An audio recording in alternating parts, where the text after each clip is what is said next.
শুভ দুপুরবেলা বন্ধুরা, তোমরা কেমন আছো অবশ্যই কমেন্ট করবে। তোমাদের দুপুরবেলা কে কি খেয়েছো, কে কি দিয়ে খেয়েছো অবশ্যই বলবে। আমরা খেতে বসেছি কারণ অনেকটাই বেলা হয়ে গেছে।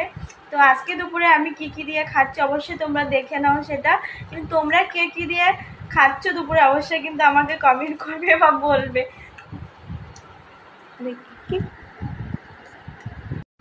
এই দেখো এখানে পুঁই শাক আর কুমড়ো আলু চিংড়ি মাছ দিয়ে তরকারি করেছি, কারণ এইটা খেতে অবশ্যই খুব ভালো লাগে আমাদের টেস্ট। আর এখানে তরকারিটা অল্প আছে কারণ সবাই খেয়েছে। তো ঢেঁড়স আলু চিংড়ি মাছ তোমাদের কার কার ফেভারিট অবশ্যই বলবে। আর এখানে হলো কী মাছ, এটা ভোলা মাছ, আলুটা তো কম। ভোলা মাছের সর্ষে পোস্ত দিয়ে করেছি। ভোলা মাছগুলো খুব সুন্দর, তোমাদের কালকে দেখিয়েছিলাম। ওই ভোলা মাছটা আজকে রান্না করেছি। আর